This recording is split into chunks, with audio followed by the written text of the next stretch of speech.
The silver spoon chatters against his teeth. It's the only sound inside the frozen tent.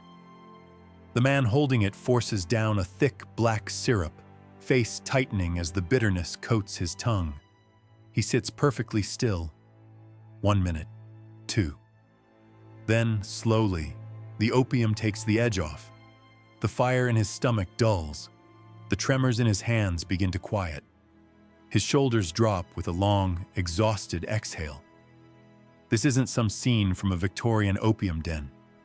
This is the morning routine of the most powerful man alive, Marcus Aurelius. It's 175 AD on the savage frontier near the Danube River. And the man we like to imagine as a marble statue, calm, godlike, untouchable, is in reality a 50-year-old wreck. His body is breaking down, his mind is hanging on by a thread, and he's chemically dependent on a mixture called thieriac just to get through sunrise. Before we dive into these forgotten stories, survival, suffering, and the hidden truth behind the Stoic legend, if you enjoy history that doesn't get taught in classrooms, hit like, subscribe, and tell me in the comments where you're listening from.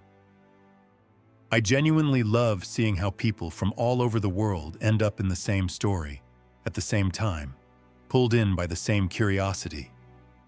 Now, look closely at the man behind the myth. History remembers a marble god. Reality gave us a dying man. Marcus Aurelius, according to his personal physician Galen, was disintegrating in real time. He coughed up blood. He struggled to digest solid food. He lived with chronic chest pain that turned breathing into work. Without that morning dose, opium-laced and carefully measured, he couldn't even stand, let alone command the most feared army on earth. He pushes himself up from the cot anyway, steps out of the tent. The cold air of Carnuntum hits him like a punch, but the cold is the least of it. He walks through the camp, and death greets him everywhere. Carts rumble past, wheels sinking into mud, piled high with stiff bodies, blue lips, glassy eyes, frozen in the shape of their last breath. The Antonine Plague is tearing through the legions. It strikes fast. Fever, vomiting, ulcers in the throat, and then black pustules blooming across the skin like rot breaking through wood. Marcus watches even his elite Praetorian guard collapse in the sludge, choking on their own fluids. He hears soldiers screaming for water no one can bring. He isn't reading about tragedy in a library. He is wading through it.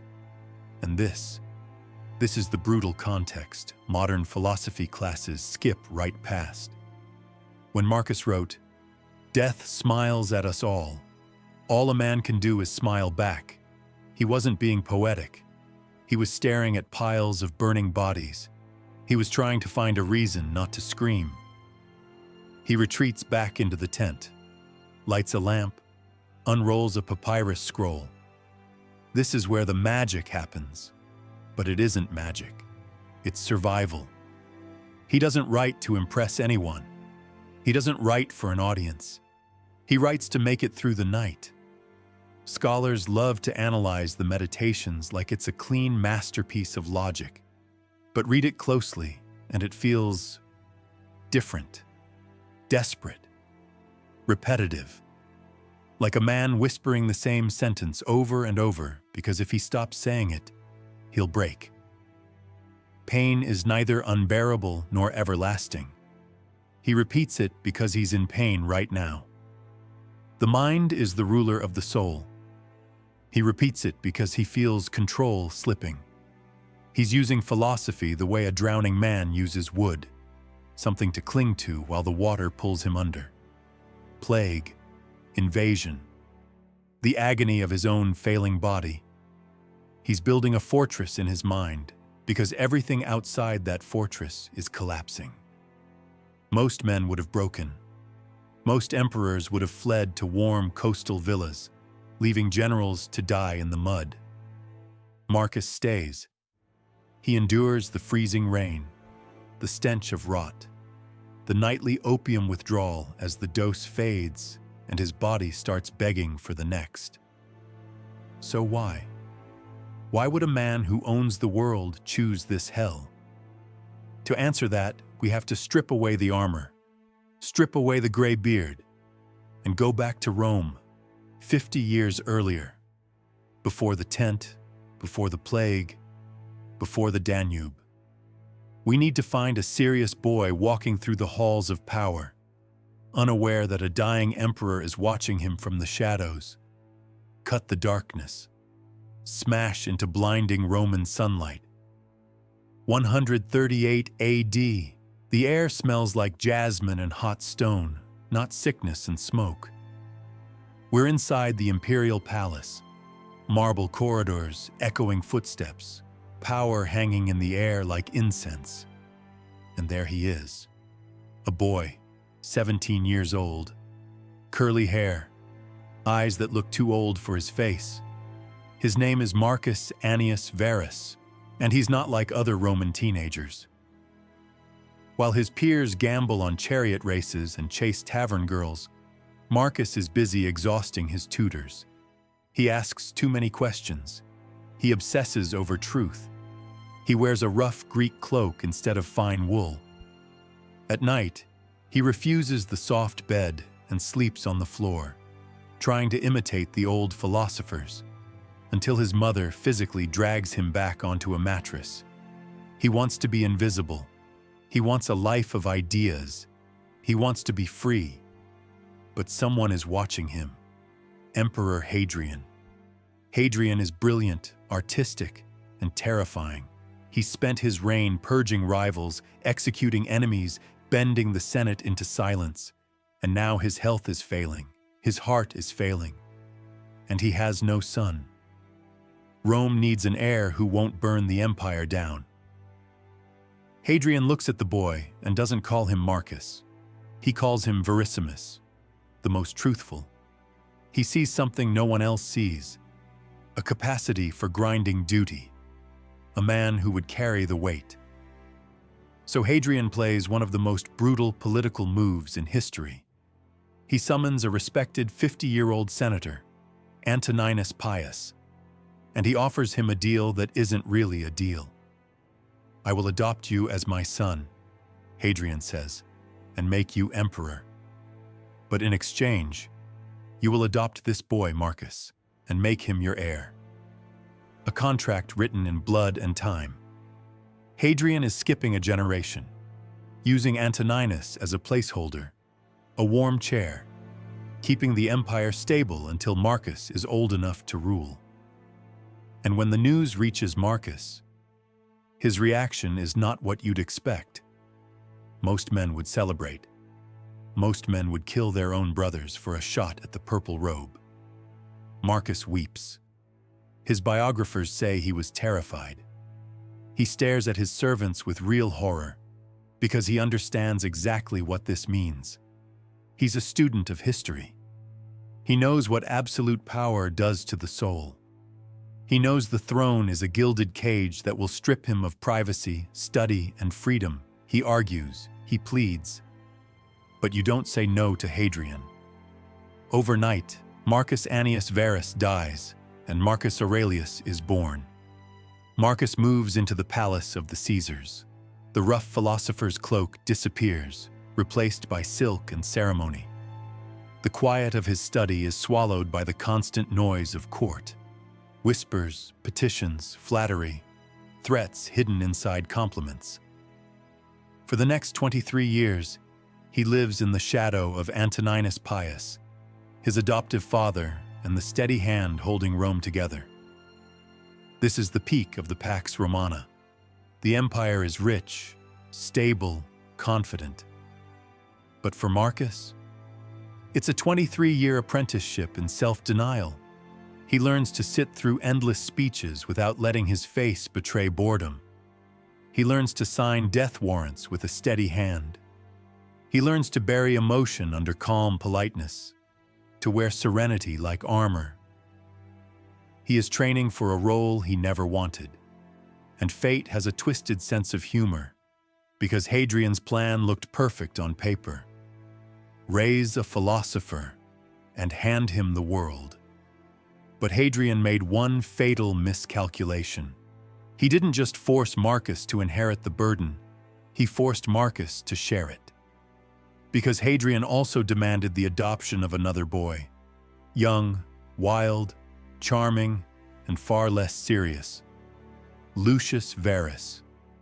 Marcus would not rule alone, and that decision planted the seeds of the chaos that would later consume everything. The serious boy and the party boy, now brothers, welded together by the command of a dying emperor, marching toward a cliff edge neither of them can see yet. March 7th, 161 AD, the waiting ends. Antoninus Pius, the man who held the empire together for over 2 decades, eats dinner at a villa. A simple meal, alpine cheese, wine, comfort. That night he develops a fever. A few days later, he's dead, and suddenly the safety net is gone. The Senate moves fast. They want stability. They want intellect. They want Marcus. They offer him the imperial power, singular, absolute. Marcus looks at them and sees the fear behind their eyes. He knows what they're terrified of: a vacuum, a scramble, civil war. He holds all the cards. He could accept the wreath, push Lucius aside, exile his unpredictable brother, and rule alone as the philosopher King Rome thinks it needs. He does the opposite. Marcus refuses. He tells the stunned senators he will not accept power unless Lucius is invested with equal authority. Co-emperors. The Senate is horrified. Rome has hated kings since its founding. One emperor is already a necessary evil. 2 emperors feels like a constitutional nightmare, like a 2-headed monster trying to steer one body. It invites chaos. It invites rivalry. It invites blood. But Marcus doesn't budge, and the Senate, against every instinct, caves. For the first time in Roman history, the empire has 2 masters. Why would Marcus do this? Historians have argued for centuries. Was it brotherly loyalty? Was it obedience to Hadrian's wishes? Look closer at Marcus. He's pragmatic. He's exhausted. He knows himself. He's a bookish administrator with fragile health who hates violence. And he understands the empire is too large for one man to manage alone. He needs a partner. More than that, he needs a proxy. Someone who can wear armor, ride horses, lead parades, and look good in front of the legions, while Marcus stays in Rome doing the brutal, boring work of governing. And so begins the odd couple era. The contrast between them is almost comical. Marcus is the designated driver of the Roman Empire, up before dawn, working until dusk, sitting through endless court cases, obsessing over small legal details because justice, real justice, matters to him. He sells off imperial luxuries to stabilize the budget. He's reliable, serious, and utterly devoted to the state. Lucius Verus is the frat boy with an unlimited credit card. Tall, handsome, with a streak of blonde in his hair. Rumored to be gold dust he literally sprinkles on himself. He loves chariot races. He loves gambling. He loves slipping into the seedier taverns of Rome disguised as a commoner, drinking until dawn, getting into fistfights for the thrill of it. While Marcus writes about the vanity of existence, Lucius is out proving existence can be pretty fun when you're emperor. And somehow, it works. Marcus handles the brain work. Lucius handles public relations. The people love Lucius because he's entertaining and approachable. They respect Marcus because he's fair. The Pax Romana feels eternal, and that is exactly when the universe decides to punish complacency. Nature strikes first. The Tiber floods, bursting its banks, drowning grain stores, turning the city into hunger and panic. Famine grips Rome. Marcus scrambles, importing wheat, holding the city together by sheer administrative force. Then the hammer drops. In the east, the Parthian Empire, Rome's only true rival, decides to test the new emperors.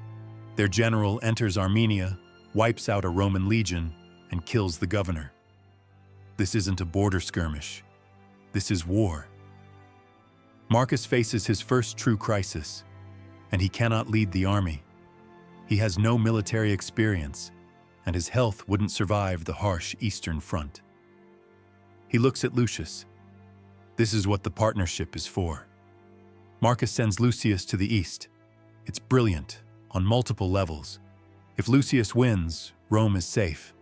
If he loses, the blame sticks to the junior emperor. And maybe, just maybe, Marcus hopes war will finally mature his reckless brother.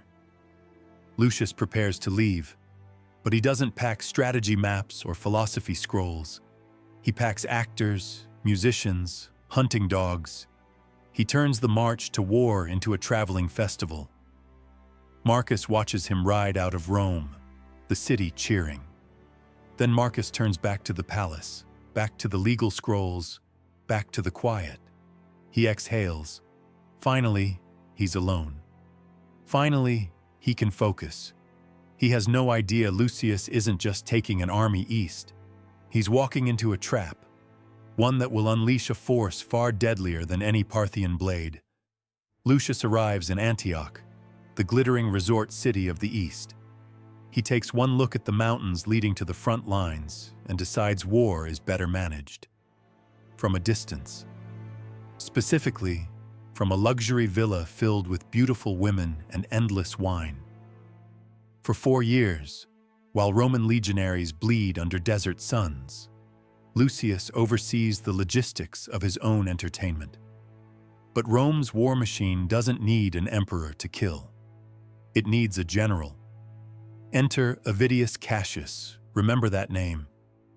Cassius is everything Marcus is not. A Syrian-born warlord, ruthless, arrogant, and brilliant. He doesn't care about philosophy. He cares about discipline. He takes command and whips the Eastern legions back into shape, turning them into wolves. The campaign becomes a slaughter. Cassius smashes through Parthian defenses. He marches down the Tigris River, burning everything in his path. In 165 AD, he reaches the twin jewels of the East, Seleucia and Ctesiphon, and the Roman army does what it does best.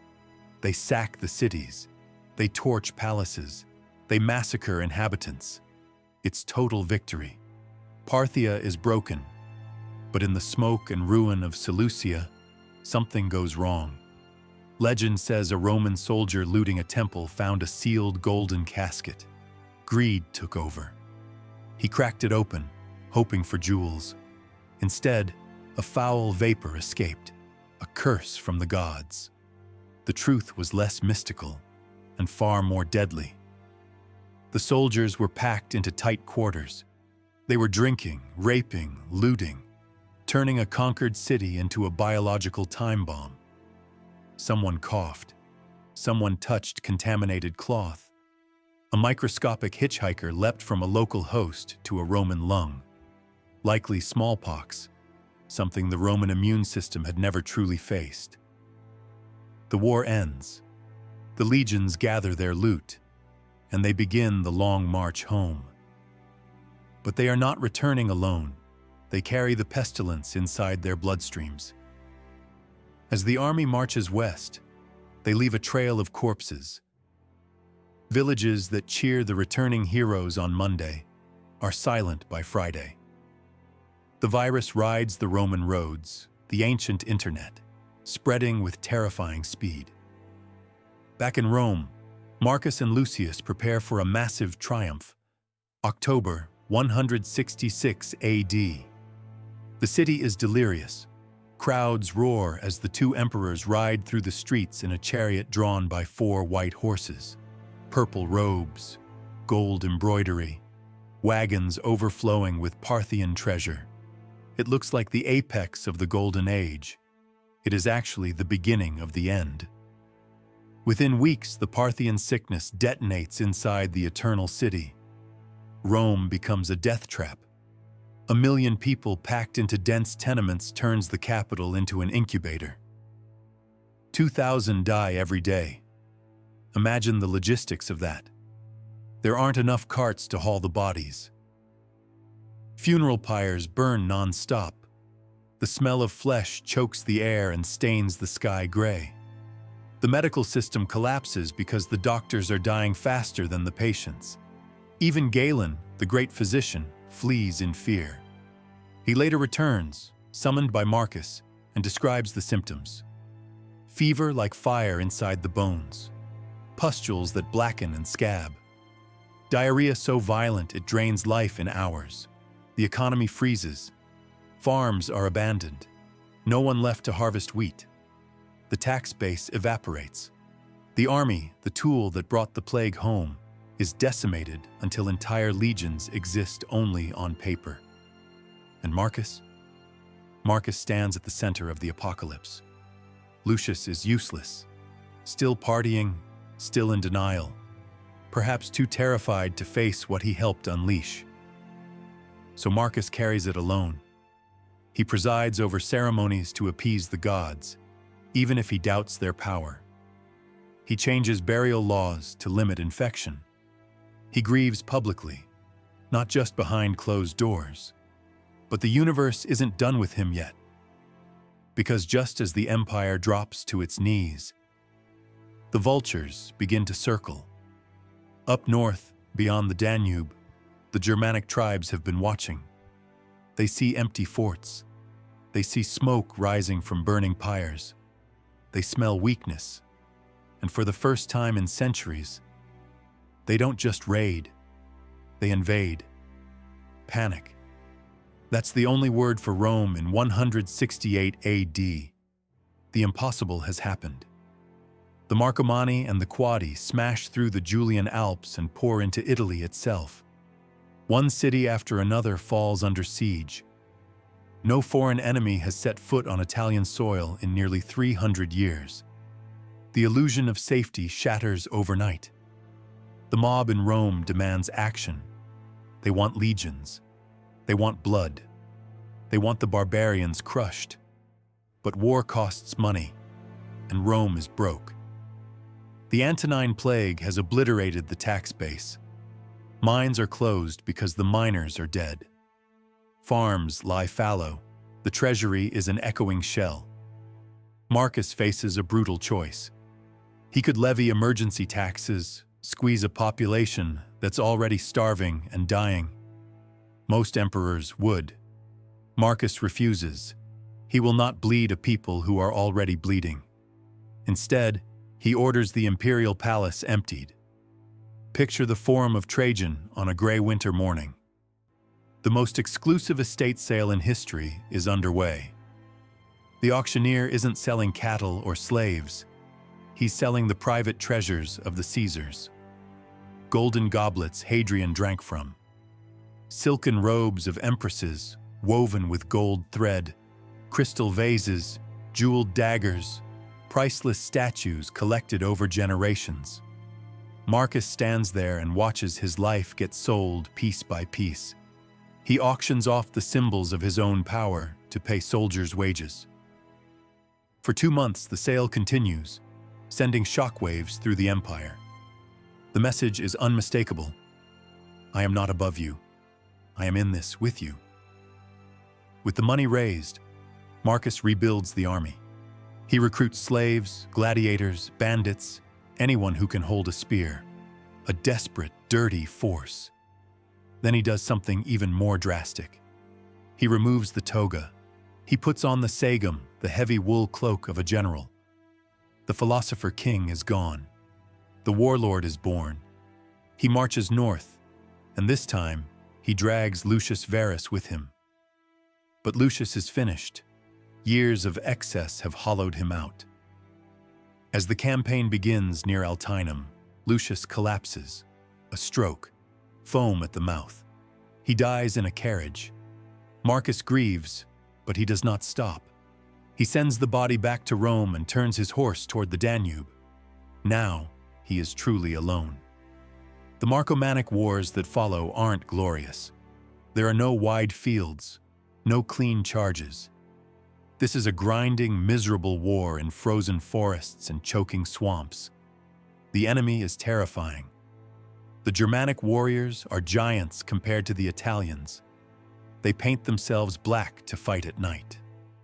They know the terrain. They lure Roman legions into mud pits and slaughter them from the trees. Marcus, who spent his life in libraries, is now living in a tent in frozen hell. He learns to read maps. He learns to tolerate severed heads on pikes. He learns that philosophy doesn't stop arrows, but it keeps you standing when they miss. For the next decade, the rest of his life, he stays on this frontier. He becomes a living dam, holding back the tide. And in the silence of his tent, surrounded by snoring guards and howling wolves, something inside his mind hardens. He dips his quill, looks at the blank page, and writes words that will echo for 2,000 years. You could leave life right now. Let that determine what you do and say and think. This isn't literature. It's a survival manual. Open the meditations anywhere and the words sound calm, almost gentle. The happiness of your life depends upon the quality of your thoughts.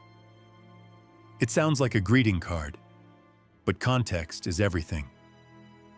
To understand the real power of the meditations, we have to stop reading it as philosophy and start reading it like a medical chart. This is a mind fighting to stay intact. Marcus didn't write to sound wise. He wrote to stop himself from screaming. Carnuntum, 172 AD, a scout rides into camp. A peace treaty has been broken. The Quadi ambushed a convoy. They didn't just kill the soldiers, they tortured them. Heads mounted on saddles. Marcus rides out to see the bodies of men he shared bread with days earlier. Rage boils. The urge to annihilate everything is overwhelming. That night, his hand shakes as he writes, "The best revenge is to be unlike him who performed the injury." He isn't preaching forgiveness. He's restraining himself. Sirmium, 174 AD. Another child dies. Marcus and Faustina had 13 children. Only 5 would outlive him. He watches fever steal his young son, Titus. The grief is a black hole. So he writes about leaves scattered by the wind, generations of men. He tells himself his son was never truly his, that nature loaned him the boy and reclaimed the debt. It isn't cold. It's how he survives the next morning. This is the inner citadel. Marcus realizes he controls nothing outside himself. Not plague, not war, not death. So he retreats inward. Modern psychologists recognize this instantly. It's the ancestor of cognitive behavioral therapy. When Marcus writes, "Throw away your opinion and you are saved," he's reframing reality to strip it of power. Purple robes become dyed wool. Power becomes illusion. Death becomes atoms rearranging. He dissects life until fear loses its teeth. But his hardest test isn't war, it's people. Every morning he reminds himself, "Today I shall meet the busybody, the ungrateful, the arrogant, the deceitful." He anticipates the frustration, then disarms it. Even so, the fortress cracks. Summer, 174 AD, the 12th Legion is trapped, dying of thirst in a scorched valley. Horses collapse. Men drink urine. Discipline dissolves. Marcus prays. And then, rain. A sudden violent storm. Water floods helmets. Lightning strikes the enemy. The Romans charge and survive. The miracle of the rain becomes legend. Christians claim their God answered. Pagans credit Jupiter. Others whisper of an Egyptian magician. Marcus doesn't care. It worked. Luck counts. By 175 AD, victory is close. New provinces planned. The war almost finished. Then a letter arrives. Avidius Cassius has declared himself emperor. Civil war. Marcus marches east, not in fury, but in restraint. He hopes to forgive. Before battle begins, Cassius is murdered by his own men. His head is brought to Marcus. Marcus recoils. He orders it buried with honor. He burns the list of conspirators unread. "I do not wish to know," he says. "If I know, I must hate." He pardons everyone. But mercy drains what little strength he has left. Now only one duty remains. His son, Commodus. Marcus had a choice. Adopt a better heir or spare his child. He chose his child, and the world would pay for it. In 180 AD, Marcus lies dying at Vindobona. He covers his head. When asked for the password of the day, he whispers, "Go to the rising sun. I am already setting." And then, silence. The golden age ends with his breath. Commodus abandons the war, buys peace, returns to Rome for applause. Rome descends, from gold into iron and rust. Marcus failed by every imperial measure, but something survived. His private journal. A book never meant to exist. A guide written by a man in hell for anyone who would come after. The empire fell. The statues broke. But the mind of Marcus Aurelius still stands. And if he could find peace in a plague-ridden war zone, maybe you can too.